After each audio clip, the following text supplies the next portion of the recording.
अस्सलाम वालेकुम नाज़रीन। ड्रामा सीरियल कभी मैं कभी तुम के नेक्स्ट एपिसोड में आप देखने वाले हैं। रुबाब को तो काफ़ी ज़्यादा गुस्सा होता है जो कुछ दिल ने किया है। ज़ाहिर सी बात है, दिल ने काम ही ऐसा किया है कि अच्छे भले इंसान को भी गुस्सा आ जाए।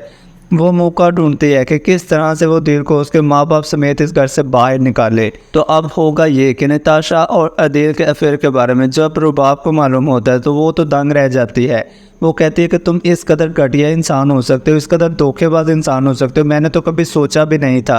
पहले मेरे ही कारोबार में हेरा फेरी की, मेरी कंपनी को नुकसान पहुंचाने की कोशिश की और प्राइवेट अकाउंट में इतनी बड़ी रकम भेजी तुमने, मुझे इतना बड़ा नुकसान पहुंचाकर। दूसरी जानब तुम नताशा के साथ अफेयर चला के क्या समझते हो अदील के तुम मेरी जायदाद पे कब्जा कर लोगे और एक खूबसूरत ज़िंदगी का आगाज़ करोगे। ऐसा तो मैं कभी भी नहीं होने दूंगी।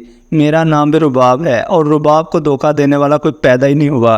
और जब रुबाब के यहाँ सारे सबूत लग जाते हैं कि वो किस तरह से नताशा के साथ मिलता जुलता रहा है, क्योंकि जिन लोगों के अदील पर नज़र होती है वो तो ये भी देख रहे हैं ना अदील किससे मिलता है। जब वो सब कुछ बता देते हैं उसके डैड को, वो भी दंग रह जाते हैं। कहते हैं कि रुबाब मैंने तुम्हें पहले दिन ही वार्न किया था कि ये शख्स बहुत बड़ा चीटर साबित होगा और इसने साबित कर भी दिया है। रुबाब कहते हैं कि डैड आप बिल्कुल सही कहते थे, अब आप देखते जाए कि मैं इसके साथ करती क्या हूँ।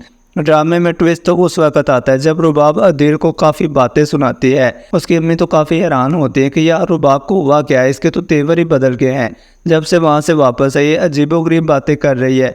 रुबाब और अदील का जब सामना होता है, रुबाब कहती है कि अपने माँ बाप को लेकर यहाँ से दफ़ा हो जाओ, ये ना हो कि मैं गार्ड्स को बुलाकर यहाँ से धक्के मार के तुम सबको बाहर निकालूं।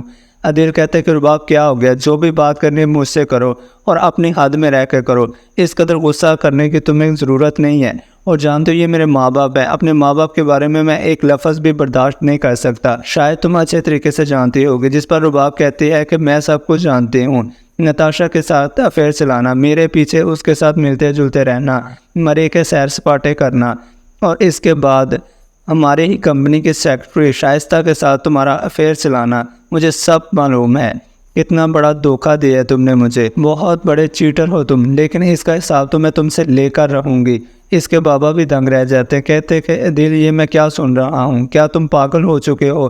पहले ही शर्जीना को तुमने छोड़ा था, शादी से एक दिन पहले मैंने तुम्हें माफ़ कर दिया कि तुमने रुबाब के साथ शादी कर ली और तुम इसके साथ भी खुश नहीं हो। रुबाब कहते हैं नहीं अंकल, इसका जी नहीं भरा, अब इसको मैं इसकी औकात याद दिलाऊंगी। शर्जीना सही कहती थी कि ये अपने बीवी के कंधे पे हाथ रखकर आगे बढ़ने वाला शख्स है, अपने पैरों पे ये कुछ भी नहीं कर सकता, इसीलिए इसे किसी चीज़ की कोई कदर कीमत का अंदाज़ा ही नहीं है।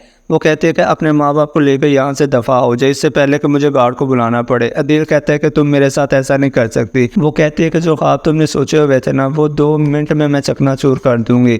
तुमने क्या सोचा था, मेरे इस बहुत बड़े बंगले पर कब्जा कर लोगे, मेरी कंपनी के मालिक बन जाओगे? जानते हो कि ये सब कुछ इतना आसान नहीं है, तुम्हारी तो 2 टके की औकात भी नहीं है। तुम जो ऑफिस में बॉस बने फिरते हो ना, आज मैं तुमसे वो ओहदा भी छीन रही हूँ।